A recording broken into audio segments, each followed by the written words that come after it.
Well, if you've been listening to this podcast for any length of time at all, you know what I'm about to say. I told you so. Because I told you so. Yep. Let's talk.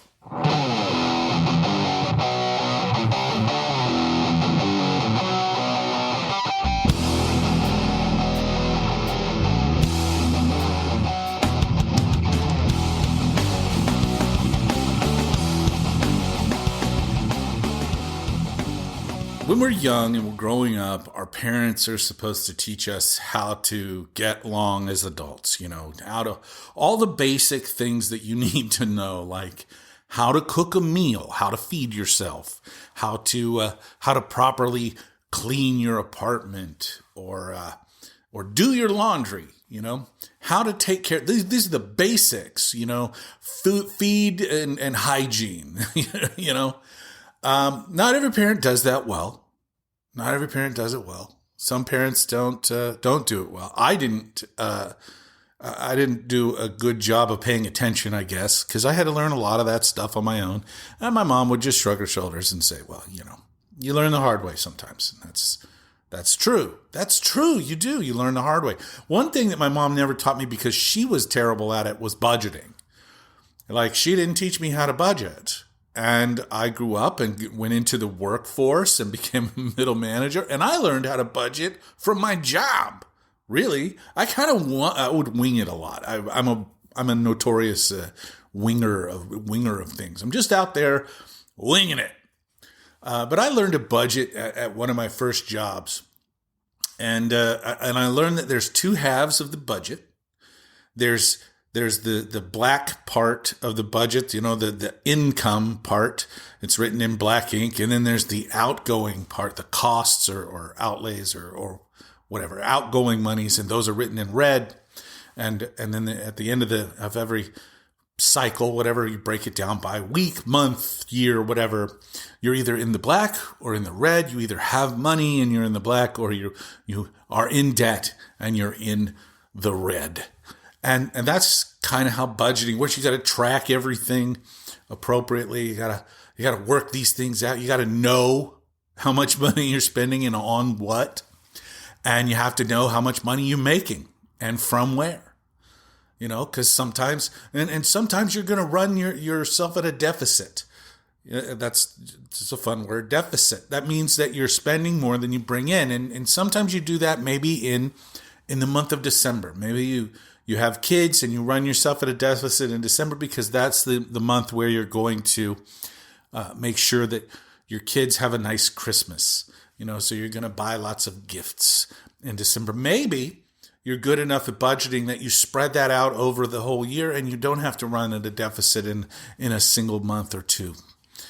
Just a thing, that we all should be aware of, that budgeting can be kind of difficult for sure. And the reason that I want to talk about budgeting today is that as our federal government is about to change hands to full Republican control, they are at what's called the need for a continuing resolution to fund the government. And basically to continue to spend the money that we're spending, the green light on the spending, and of course the green light on the continue to bring in taxes through all the different veins that the government brings in taxes. Now, Republicans are pissed off because they are who they are, to put it mildly. These are angry motherfuckers. They hate everybody. They fucking hate that other people have what they have. They hate it. That's the whole point of being a Republican. It's not about helping the world. It's not about building the best country on the planet. It's about hurting the people that you think deserve to be hurt. It's about being punitive. It's about retribution. Just read the news. It's out there. They're going after the January 6th committee members. They want to put Liz Cheney in jail. And then Steve Bannon, who looks like a hobo, is out there saying we got to jail all of the media for working together to bring down Trump. All the media did was point out what he was doing, you fuckstick. And honestly, they didn't cover it enough. But wait, this is how you protect the First Amendment, right? This is how you become First Amendment warriors, by silencing the critics, by taking away the freedom of speech from people who don't say the things that you want to hear. Because that's what freedom of speech really is, right? That's what freedom of speech really is. Anyway, that's called a tangent. Republicans are mad. They're mad that we're spending too much money. Anytime a Democrat's in charge, you're spending too much money. Anytime a Republican's in charge, we want to cut taxes. That's how it works. See, that's how it works. So I wanted to talk about the budget, just briefly. And it's one of the most mind-numbingly boring topics in the world. I won't make it boring, I promise. I'll do a lot of probably cursing and during my explanations, because I'm frustrated about this, because it's supposed to be fucking straightforward, and they've been lying to you, and you ate it up, and then you voted for these fuckers anyway. Or if you're listening to this show, you knew what was coming, just like I said it would, and now here we are, stuck in a place where they made a whole bunch of fucking promises that they can't keep because they're impossible. And I'm going to explain why. And a lot of them have to do with the budget. Money. How does the government spend money, and how does it work? On the black side of the income side of the ledger, you have income from taxes. Most of the federal government's money comes from income taxes, where people work in the world, in the country, and they pay a portion of their earnings to the United States government. Now, income tax was installed in the 1910s, 1900s, early 1900s, as a way to fund the government, because the government was getting larger and it needed actual funding, because it turns out tariffs don't work. We'll put a pin in that for a second. Income tax is paid by the workers. Now, if you think, well, that's taxation is theft. Okay, libertarians like to use this. Taxation is theft, motherfucker. Okay. How do you propose we fund the projects that make your life possible? Everything from electrical grids to roads and bridges to the defense that you're so proud of that keeps us safe. How do we fund those things? When you talk about Social Security and Medicare, those are actually paid for out of a different bucket. But a different bucket from income tax. But they have like a line item in your check. You know, you pay into Social Security disability, disability, all those things. They're paid for by the workers, because you get that money back when you retire. It's the pension for us when we don't work at places that offer a pension, which is most of them thanks to a law called 401k that was passed during the Reagan administration. Aha! Ha, ha, ha. Did you know that? Anyway, income tax comes from people's paychecks. You never see that extra money really unless you underpay your income tax, and then you have to pay it at the end of the year by April 15th. That's the deadline. And income tax is the big money maker for the United States government. There are other money makers that they have. We do have tariffs on things that are taxation that hits not the country that's sending the stuff, but the company that's importing the stuff. So if a company buys a whole bunch of steel from China, and we have a tariff on steel from China, which we've had since Donald Trump was in office, and Joe Biden continued that tariff because it made sense as a targeted tariff to dissuade our companies here in the United States from buying Chinese steel, which could be manufactured in such a way that it fails. Basically, it's a national security risk. You don't want to build warplanes out of untrustworthy material, for example, or ships or tanks or guns. So there's this tariff on that steel. So if a company buys a whole bunch of Chinese steel to bring it in and make stuff from, raw steel, well, they have to pay the government an additional X amount of percentage on top of whatever that steel costs.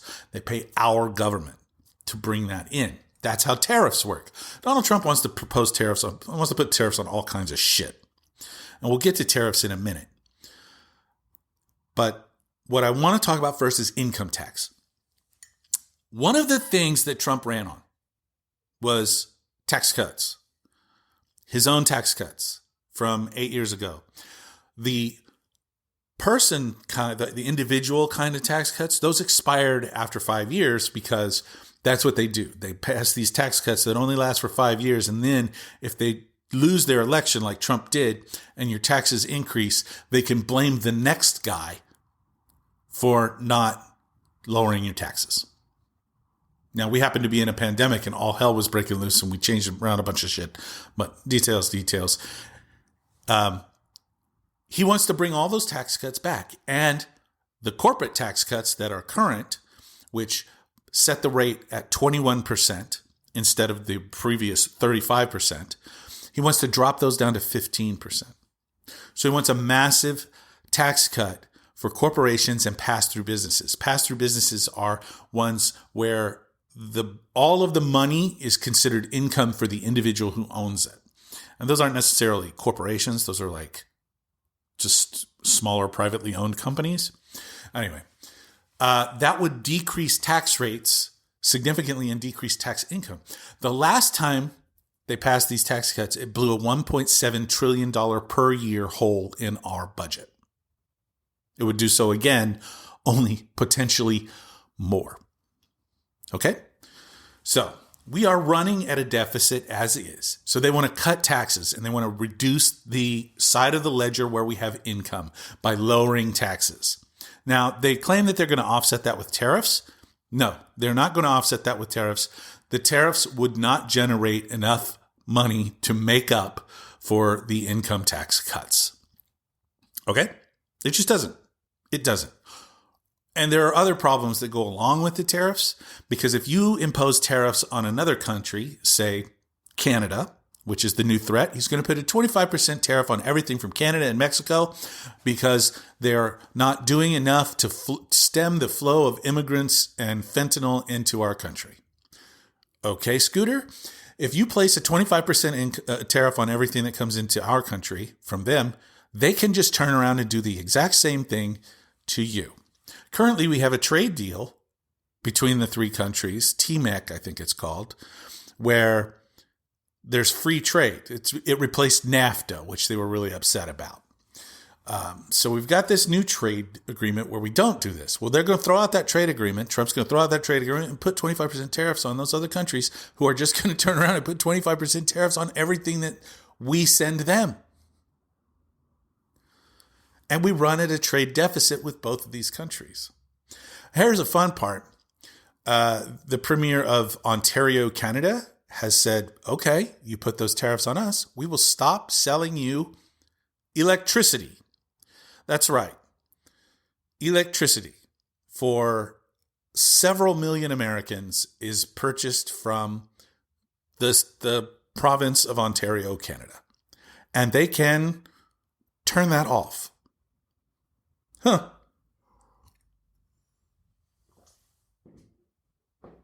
I wonder if he's thought that one through. Anyway, tariffs lead to trade wars where we stop sending to certain places. We try to send to other places and everybody's charging everybody. Trade wars do not have victors. They only have pain for the consumers, the people who need goods that are produced in other places. It is what it is. It'll be terrible for our farmers. It'll be terrible for our consumers here that like our cheap goods. That was part of the deal. You know, we ship everything off, all of our labor offshore. We ship all our businesses, all of our factories off the continent to Vietnam or China or Thailand, somewhere else to make our goods. When we bring it back, it's cheap. Well, it's not going to be cheap anymore because we're going to put tariffs on everything. So, that's not going to generate enough money. So we've got a giant hole in the ledger, hole in our income. Now, we're going to have to offset that on the other side of the ledger with cuts. What are we going to stop spending money on? They've actually got a Department of Government Efficiency now. This is a non-elected, nonsensical bullshit thing created by Elon Musk, the richest man in the world, and Vivek Ramaswamy, who made his fortune dealing in pharmaceuticals. And we'll just say that the way he made his fortune is extremely, let's say, malevolent. That's not a real word. Malevolent. That's the word I was looking for. Malevolent. He profiteers off of drugs for people. And that's how he made his money. And you should trust this guy. You should trust this guy. He's a real piece of shit. And Elon Musk, who is the son of an emerald mining family, he has made most of his money from Tesla and SpaceX, which were government projects, government subsidy projects, for the record. Yeah. Now they're talking about the Department of Government Efficiency, which requires 2 people to head it, which is the first sign that it's fucking stupid. The 2 people are going to say, hey, we're going to cut here and here and here. And he claimed that Elon Musk, claimed that he could cut between $2 and $3 trillion out of our budget. Okie dokie. Here's the problem with that. You can't cut $2 to $3 trillion out of our budget without affecting what's called entitlement programs.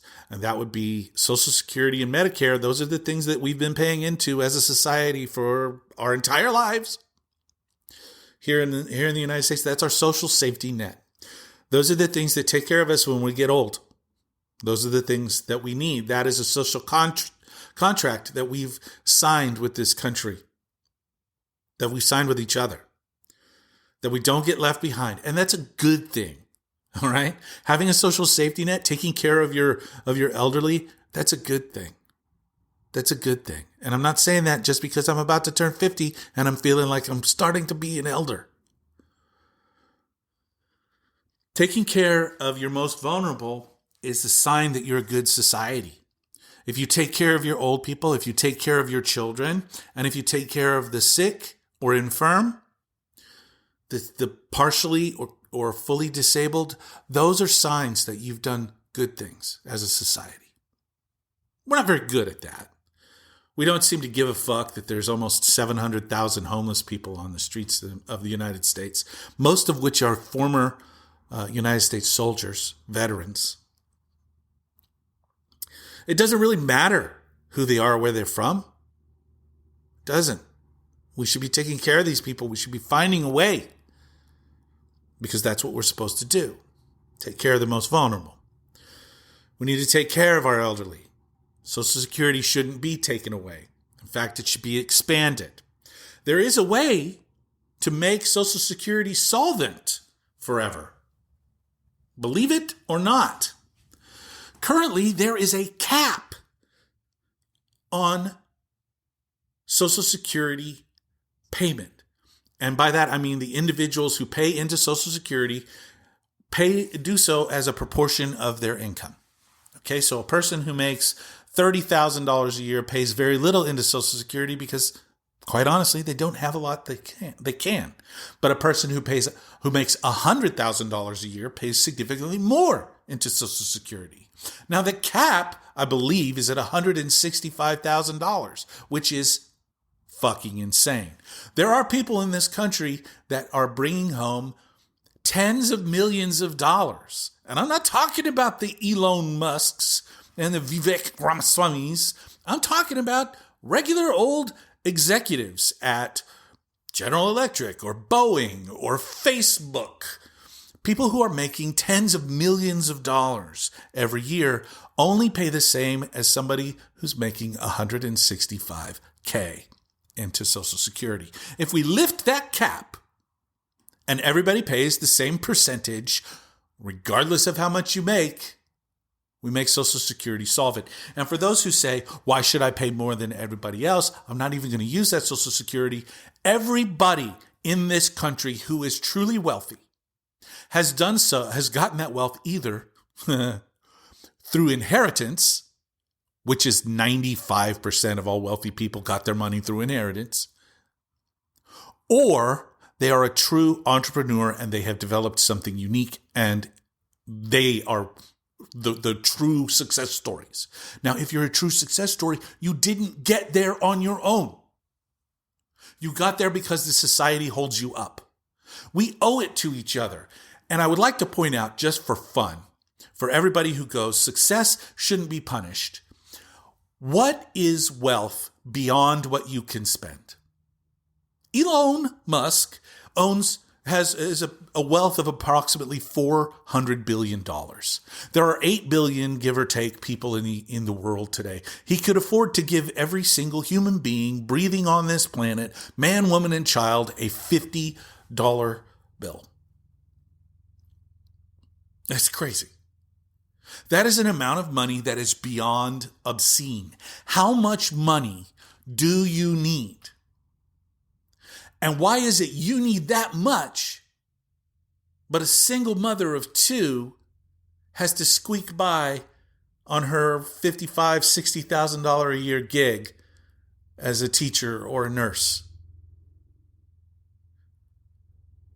Why do people have to work multiple jobs just to keep their head above the poverty line?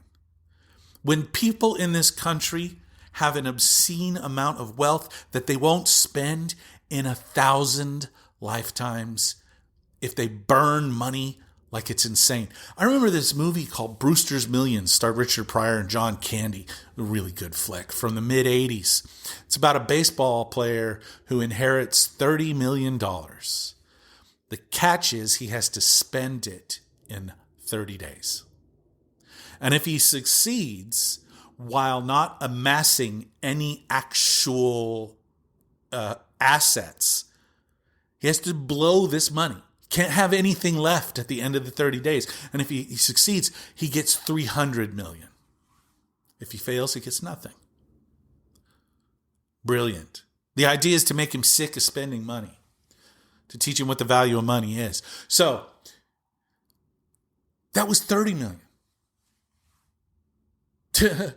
These guys got $400 billion. Billion. There are 6 families in the United States that have more wealth than the bottom 50%. Bottom 50% is 175 million people. It's insane. Anyway, they deserve a good tax cut. And they don't deserve to have their Social Security cap lifted, I guess. You can't cut $2 to $3 trillion out of our budget without touching Social Security. So instead of lifting that cap and improving Social Security and making sure that the elderly that are currently out there surviving on fixed incomes that are really tight get a raise that they totally deserve in the face of horrible inflation, prices never go down, for the record.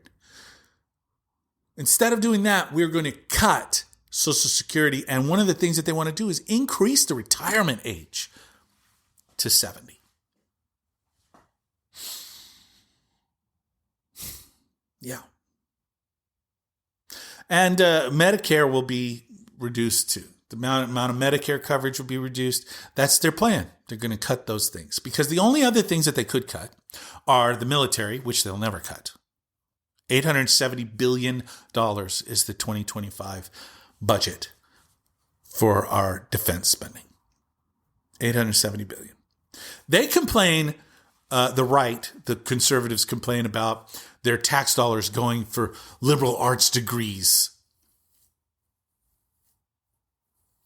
They complain about their tax dollars funding health care for inmates who are searching for a true gender identity. Keep in mind, they don't know anything about this shit. And how many people are we talking here? 100? 200? You know what I'm pissed off that my tax dollars go toward? Bombing Palestinians in Gaza. That pisses me off. You know what pisses me off? My tax dollars going toward building detention centers for their mass deportation efforts. A project that's going to cost anywhere from $80 to $400 billion a year. Yeah. So are they really going to cut spending, or are they going to spend a whole lot more? And if they are going to spend a whole lot more, what the fuck? What was the point of the Department of Government Efficiency? The answer is there wasn't one. There never was. These were all a bunch of promises. Some people will say fucking anything to win you over, to win your approval. And that's what happened. They're going to decrease costs. They say, how? How the fuck are you going to decrease costs in an open market?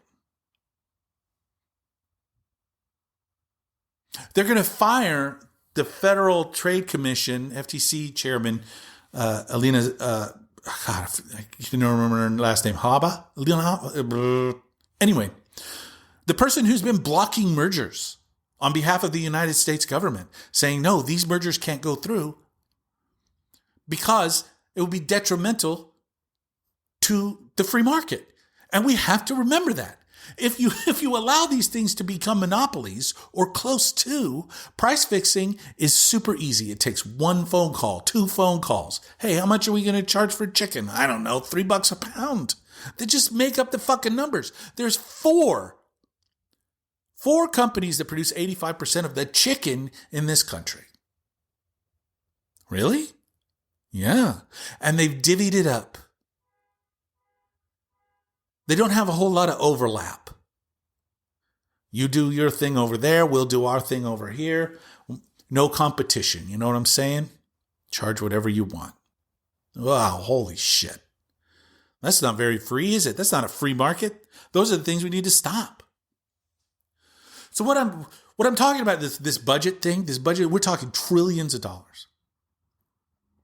And they want to give a big old fat fucking tax cut to corporations and the richest, the rich, and a little tiny tax cut for regular people. We would get one too. Isn't that nice? Isn't that fucking nice of them to throw us the fucking crumbs? I think, should we say thank you to our oligarchical, there are 14 billionaires in Trump's cabinet. These people don't know dick about being a regular human being. Has Donald Trump ever in his entire fucking life gone to a grocery store to buy groceries for his family? No. Fuck no. Are you fucking kidding me? These billionaires, they don't know what it's like to be us. They don't have any clue, but they've convinced tens of millions of Americans that they know better because we're successful. No, you're not fucking successful. You were born into it. You were born on third base and you're telling us you hit a triple. It's fucking ridiculous. They did it on your backs, too. Elon Musk is the richest man in the world on our tax dollars. Yup. Subsidies kept Tesla alive. Subsidies kept SpaceX alive. Not Elon Musk's brilliance. Nah. For the record, he didn't come up with any of those ideas either. He bought them. Yeah. Kudos to having the forethought to buy them, though. I guess that's good. That's good, right?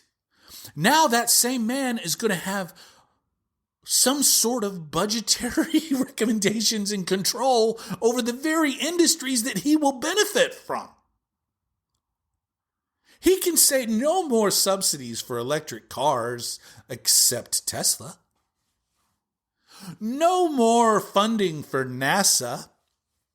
Nah. SpaceX is going to be the one contractor to get American satellites into space and American astronauts into space. Yep. Corruption. We are about to get corruption redefined. And they did it all on a lie that they can fix things that they can't fix. Fix things that they have no interest in fixing. They want to blow a hole in the budget with the biggest tax cuts ever. And then they claim they're going to cut spending without cutting Social Security and Medicare, which is a lie. And they can't cut the military because if they cut any military spending, oh my God, what are they going to do away with? PBS? Is that really going to fucking bankrupt the country because kids don't need Daniel Tiger's Neighborhood? PBS does more for this fucking country than these senators and congressmen ever fucking have. Teaching good lessons to our children. That's good shit. And I'm pretty angry about the whole thing, to be honest. I'm a little bit cynical, I guess. But they prove me right time and time again. Time and time and time again. They're talking about doing away with the polio vaccine on the grounds that it wasn't tested against a placebo. A placebo is a fake medication. It's giving you a medicine that isn't real. It's a sugar pill. It's giving you a medication that isn't real, telling you that it's real, and seeing if it has the same effect. Testing against a placebo. You don't need to test the vaccines against a placebo, you motherfuckers. Do you know what the placebo was? Everything that happened before the vaccine. That's what the placebo was. Do you want to talk about the efficacy, effectiveness of the polio vaccine? My kids don't go to school with a single kid who's contracted polio. I didn't go to school with a single kid who had polio. My parents did. I had an uncle who married a woman who had polio. My aunt, who not by marriage, not by birth. She had suffered polio as a kid, and she had a leg brace for years and years. Polio kills kids, paralyzes them, paralyzes your lungs, kills you.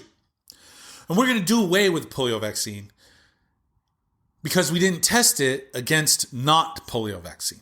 Yeah, we did, motherfuckers. How about smallpox?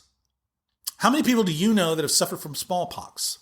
That was eradicated through the use of a vaccine. It was not eradicated because we developed herd immunity to it.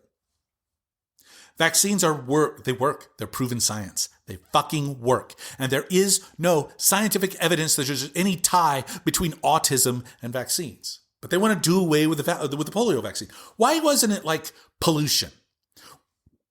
Why wasn't it, oh, well, there's this specific thing in the pipes in the water that causes Legionnaire's disease. It's called lead. This is what happened in Flint, Michigan, motherfuckers. Why wasn't it something in the environment that caused autism to spike? Why aren't you going after that? Why aren't you saying, you know what we should do? Have clean air and water. Oh, that's not as easy as vaccines, I guess.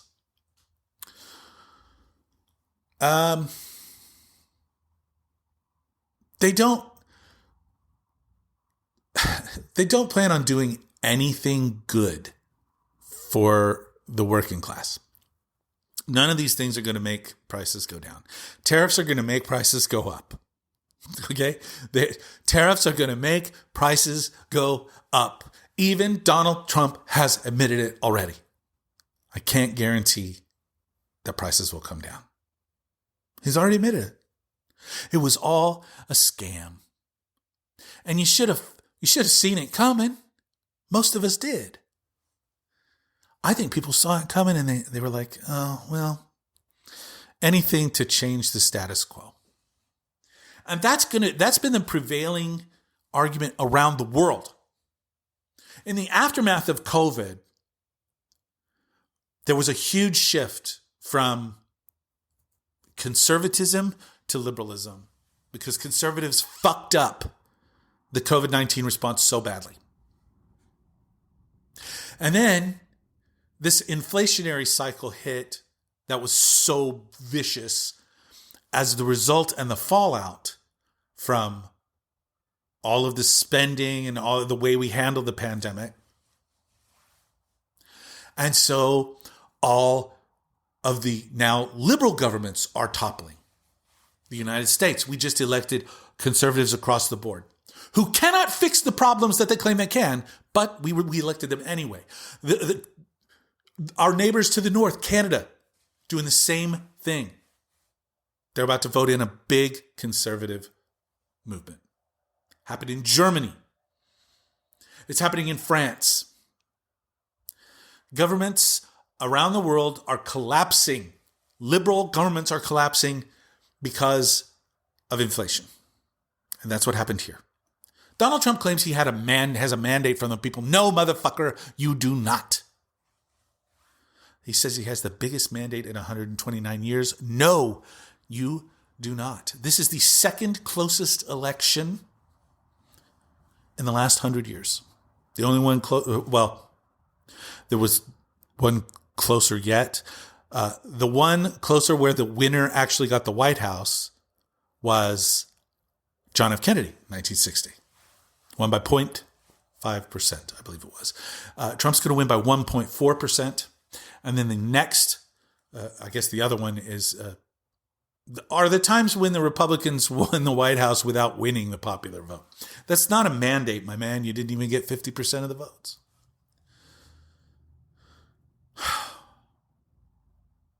We're in a bad way. We've been promised a bill of goods that is not real, and we're going to pay the price for it. And it's going to suck, and it's going to hurt. And while they're ignoring the pleas of the people who desperately wanted their price of eggs to go down, there's a bird flu epidemic going on right now. That's why your eggs are so fucking expensive.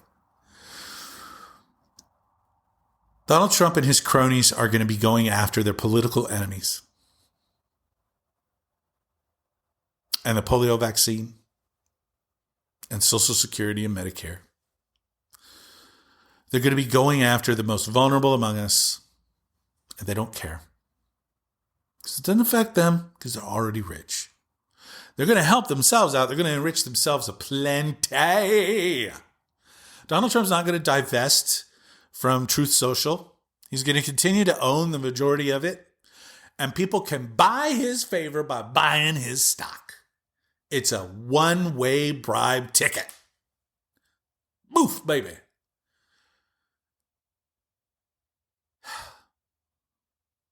And people voted for this. They voted for this without realizing they voted for this. They want to keep us stupid. They want to keep us in line. But you see, even that's not going to work. Because they're so brazen about it all. They honestly believe they're above the law. And that's the thing about these things. They get so top heavy that they fall over. That's how civilizations die. That's how they fall apart. That's what happened to the Roman Empire. It's what happened to the Mayan Empire. It's what happens to every major power, world power. They just fall over when they get too top heavy. When the rich don't have enough and they just keep taking and taking and taking. And eventually it falls over. What good is all that money? What do you get for it? I don't know. I'll never have it. I know that I have a loving family. I have a wonderful hobby in podcasting that's frustrating and is probably shaving years off my life.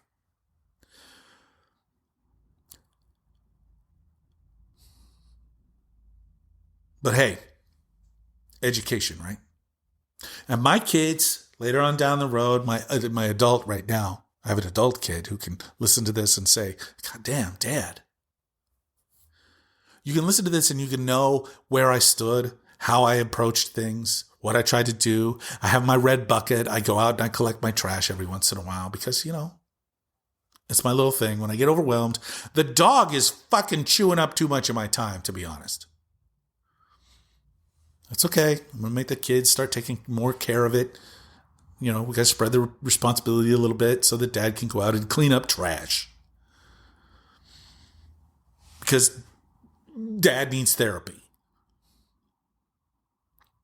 We all need therapy. We're all broken. And we keep getting more broken because we stopped valuing the things that we're supposed to value. We stopped valuing honorable work, dignity. We stopped honoring the truth, or we stopped valuing the truth. We stopped valuing love. We stopped valuing kindness. You know what we value now? Likes, retweets, posts on Meta, Facebook, Instagram photos.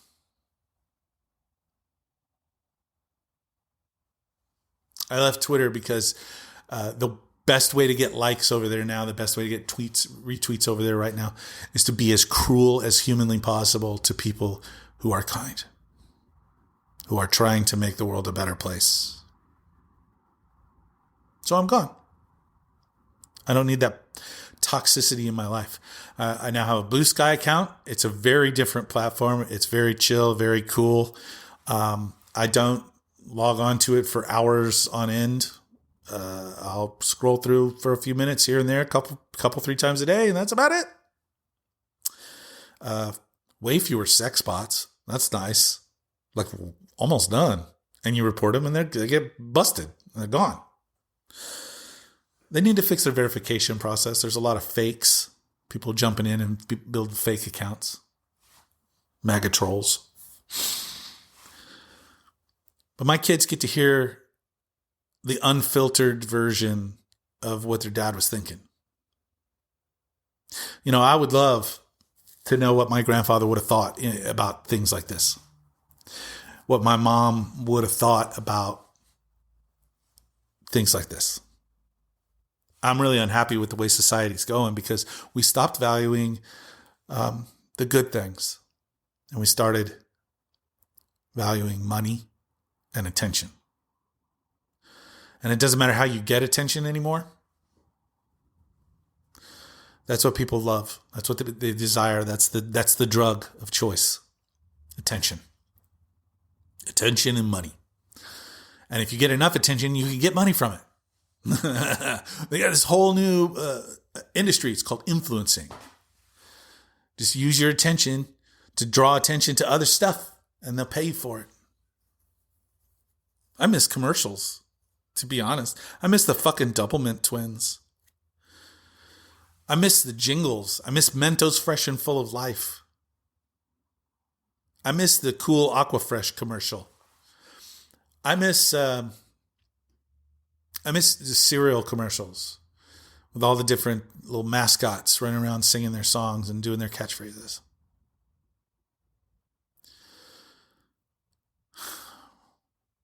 We stopped valuing the things that made us human, the things that make us better. We stopped valuing teachers. We stopped valuing nurses. We stopped valuing scientists. We stopped valuing the message behind Christ.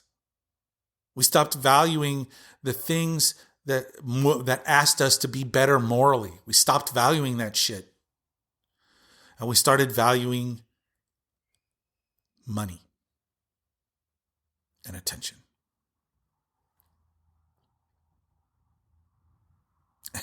And the irony is, I desperately need more attention to come to this so that the message can spread. I don't give a fuck about money. I don't. It is what it is. I don't need to be rich. I don't need to be famous. I just want my girls to grow up in a world that isn't shitty.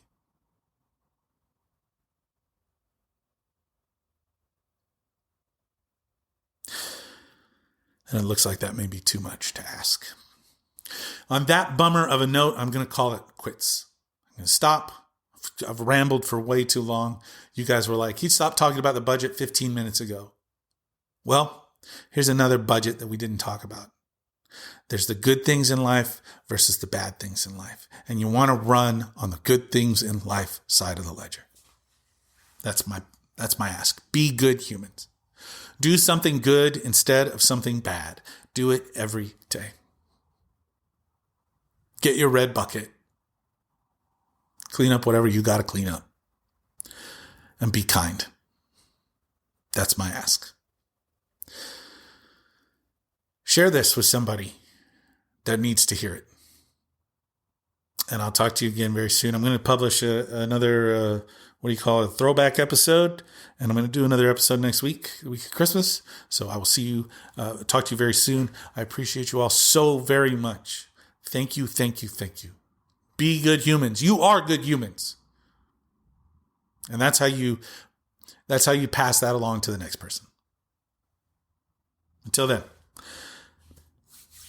good luck. May the gods bless you. And, do something good. Love you.